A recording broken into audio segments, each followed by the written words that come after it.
মধ্যপ্রাচ্য সংঘাত নিয়ে আলোচনায় স্টুডিওতে আছেন সহকর্মী ওমর ইনান। ইনান, আপনাকে স্বাগত জানাচ্ছে। ধন্যবাদ।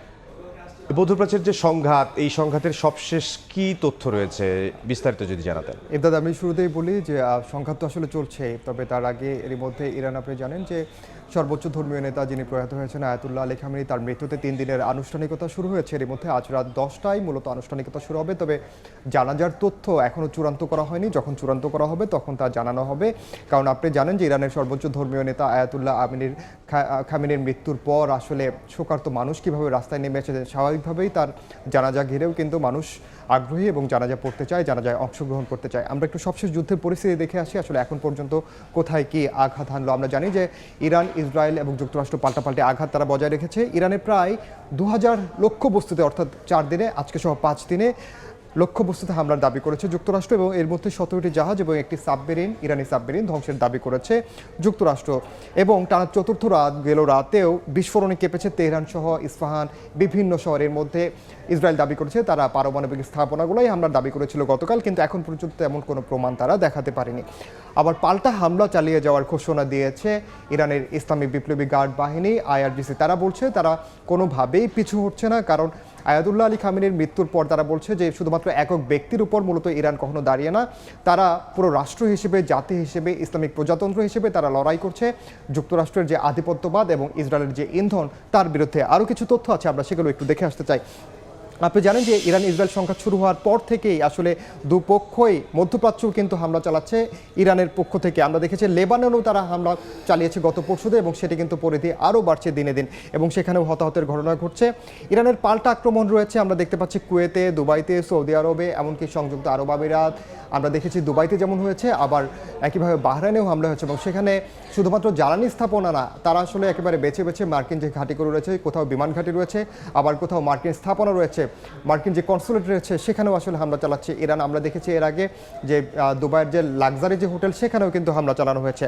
মধ্যপ্রাচ্য থেকে এই অবস্থায় পশ্চিমাদের, অর্থাৎ যুক্তরাষ্ট্র থেকে শুরু করে ইউরোপীয় দেশগুলোর যে নাগরিক রয়েছে, ফ্রান্স, ইতালি, এই জার্মানি, এই দেশগুলোর তারা তাদের নাগরিকদের সরিয়ে নিচ্ছে। ফ্রান্সের এই মধ্যপ্রাচ্যে 50,000, 1 লাখের বেশি নাগরিক রয়েছে, তারাও কিন্তু তৎপরতা শুরু করেছে তাদের নাগরিকদের কিভাবে ফিরিয়ে নেওয়া যায়। আপনি কারণ জানেন যে এরই মধ্যে কিন্তু মধ্যপ্রাচ্যগামী সকল ধরনের ফ্লাইট স্থগিত রয়েছে, কোথাও কোথাও বিলম্ব হচ্ছে, কোথাও কোথাও বন্ধ হয়ে গেছে।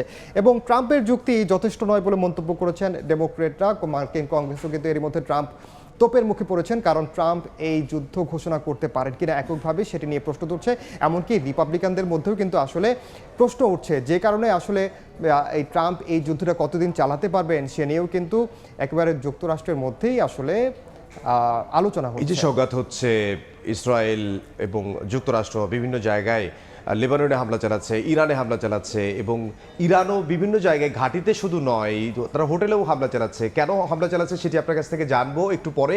তার আগে যদি একটু আমাদেরকে জানাতেন যে অর্থনৈতিক যে একটা ধস নেমেছে সে বিষয়ে যদি বিস্তারিত জানাতেন। এমদাদা, অর্থনৈতিক ধস শুধুমাত্র আসলে বাইরেই মানে সীমাবদ্ধ নয়, আমাদের বাংলাদেশেও কিন্তু এটি প্রভাব পড়ছে। বিশেষ করে আপনি জানেন যে শ্রম বাজারে ইরানের রাষ্ট্রদূত বাংলাদেশে যারা রয়েছে, কারণ বাংলাদেশের অনেক নাগরিক তারা আসলে ইরানকে সমর্থন দিচ্ছে। আপনি জানেন যে সবসময় আসলে ফিলিস্তিন বলেন, ইরান বলেন, এই বিষয়ে বাংলাদেশের মানুষ কিন্তু তাদের প্রতি একটু নমনীয়, এবং তারা সবসময় তাদের প্রতি সমর্থন জানিয়ে আসেন, এবং এজন্য কিন্তু ইরানি রাষ্ট্রদূত বাংলাদেশকে ধন্যবাদ জানিয়েছেন। আমি তার একটি বক্তব্য আছে, সেটি আমরা দেখে আসতে চাই। আগে ইরানে মার্কিন ইসরায়েল আগ্রাসন নিয়ে কথা বলেছেন ঢাকায় নিযুক্ত ইরানের রাষ্ট্রদূত।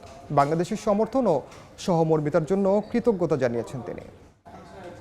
ইরানের প্রতি সমর্থন ও সহমর্মিতার জন্য বাংলাদেশ সরকারের প্রতি কৃতজ্ঞতা জানাচ্ছি। আন্তর্জাতিক আইন রীতিনীতিকে অবজ্ঞা করে ইরানে হামলা করেছে ইসরায়েল ও যুক্তরাষ্ট্র। যুক্তরাষ্ট্র শান্তির পথে না আসা পর্যন্ত সর্বশক্তি দিয়ে লড়াই চালিয়ে যাবে ইরানের শান্তিকামী জনগণ।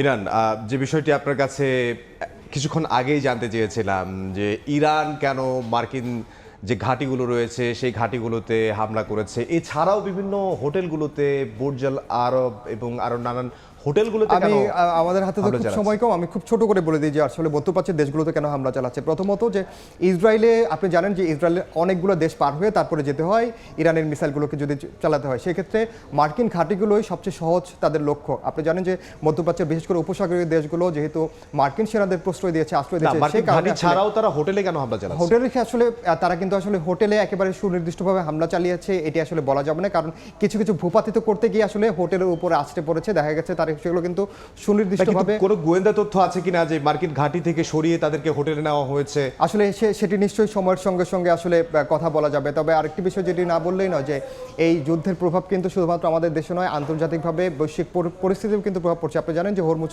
প্রণালী কিন্তু বন্ধ হয়ে গেছে, এছাড়া কাতারের যে এলএনজি সেটি উৎপাদন বন্ধ হয়ে গেছে। আমাদের এই নিয়ে তথ্য আছে, সেগুলো একটু দেখে আসে। যেমনটি বলছিলাম যে এই যুদ্ধের প্রভাবের কারণে মূলত অর্থনৈতিকভাবে বৈশ্বিকভাবে অর্থনীতিতে ধাক্কা খাচ্ছে, বিশেষ করে হরমুজ প্রণালী বন্ধ থাকায় ইউরোপে জ্বালানি তেলের দাম দেখেছি আমরা গতকাল 50% বেড়ে গেছে, এবং এশিয়াও কিন্তু এর বাইরে নয়। বিশেষ করে চীন, ভারতের মতো দেশগুলো জ্বালানি নির্ভর, আমদানি নির্ভর জ্বালানি যারা নির্ভর মূলত, তারাও কিন্তু চাপে পড়েছে, যে কারণে এশিয়ায় কিন্তু মুদ্রাস্ফীতি দেখা যাচ্ছে চাপ বৃদ্ধি পাচ্ছে, এমনকি শেয়ার বাজারেও কিন্তু তার বড় ধরনের প্রভাব পড়ছে। কাতার এবং সৌদি আরব থেকে জ্বালানি রফতানি ব্যাহত হওয়ায় সরবরাহ যে শৃঙ্খলা সেটি মূলত ব্যাহত হচ্ছে। আরও কিছু তথ্য আছে, আমরা সেগুলো একটু দেখে আসতে চাই। শুধুমাত্র হরমুজ প্রণালী বন্ধের কারণেই মূলত এই যে 20 থেকে 30% যে জ্বালানি পরিবহনের অন্যতম পথটি সেটি বন্ধ হয়ে যায়, কিন্তু এই প্রভাবটি মূলত পড়ছে, এবং আন্তর্জাতিক যে শিপিং ও বিমা খরচ সেটিও কিন্তু বাড়ছে শুধুমাত্র হরমুজ প্রণালী বন্ধ হয়ে যাওয়ার জন্য, এবং সে কারণে বৈশ্বিক বাণিজ্য ব্যয় বৃদ্ধি পাচ্ছে।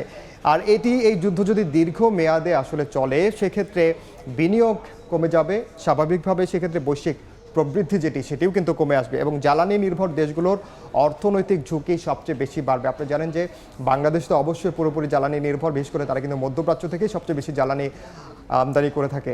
একইভাবে চীনের কথা যদি বলে, তারা 70% জ্বালানি আমদানি করে মধ্যপ্রাচ্য, বিশেষ করে সৌদি আরব, কাতার এই দেশগুলো থেকে, এবং একইভাবে ভারতের মতো বড় একটি দেশ, তারাও কিন্তু আমদানি নির্ভর একটি দেশ, যারা মূলত জ্বালানি আমদানি করে থাকে, যে কারণে এবং এই বিশেষ করে বৈশ্বিক হরমুজ ধাক্কা প্রণালী দিয়ে আসলে 20% এলএনজি আমদানি করা হয় এবং এই রোটেই আসে। একদম। এবং এলএনজি যখন আপনি আমদানি করতে না পারবেন, তখন গ্যাস জ্বালানি আপনার এটি একটা আসলে সংকট স্বাভাবিকভাবে তৈরি হয়ে একেবারে যাবে। নিত্য প্রয়োজনীয় পণ্য থেকে শুরু করে উৎপাদন শিল্প, শিল্পমুখী যত শিল্প আছে আসলে প্রোডাক্টিভ যে শিল্পগুলো সবগুলোতে কিন্তু আসলে প্রভাব পড়ে। বাংলাদেশ আপনি জানেন যে পোশাক রফতানি করে থাকে, এবং সেক্ষেত্রে পোশাক রফতানি কিন্তু একটু বড় ধাক্কা খাওয়ার একটি শঙ্কা রয়েছে। সে কারণে আগে থেকেই বিশ্লেষকরা বলছেন যে বিকল্প উৎস যেন খুঁজে নেয়। জ্বালানি যদি বন্ধ থাকে, কোনো কারণে সরবরাহ যদি ব্যাহত হয়, সেক্ষেত্রে বাংলাদেশ কি করবে, কি বিকল্প উপায় আসলে জ্বালানি নিয়ে আসা যায়, সেক্ষেত্রে দেশগুলো কিন্তু এখন থেকেই সেটা চিন্তা আসলে ভাবনা শুরু করেছে। ভাববার একটা বিষয়। তবে গতকাল আসলে আমরা দেখেছি তার চেয়ে আসলে এই বিকল্প পথ আসলে খোঁজার চেয়ে যুদ্ধ বন্ধটা হচ্ছে সবচেয়ে বড় বিষয় এখন। আমরা আসলে তাই নিশ্চয়ই আশা করব যে যুদ্ধ আসলে খুব তাড়াতাড়ি বন্ধ হয়ে যাবে, কারণ এত প্রাণহানি, যারাই মরুক, মানুষ মরছে, একদমই আমরা না। এটা আসলে চাই না। এবং গতকালই বিপিসির চেয়ারম্যান তিনি আসলে বলেছেন যে মাস খানেকের মতো, হয়তো মার্চ পর্যন্ত আমাদের জ্বালানি সংকট তৈরি হবে না, কিন্তু এর পরবর্তীতে গেলে আমাদের সেটা আমরা জ্বালানি আসলে সংকট আশা তৈরি করছি যে আসলে যুদ্ধ হবে। খুব দ্রুত শেষ হবে। জি, আপনাকে অসংখ্য ধন্যবাদ আমাদের সঙ্গে যোগ দেওয়ার জন্য। সহকর্মী ওমরের যোগ দিয়েছিলেন আমাদের সঙ্গে।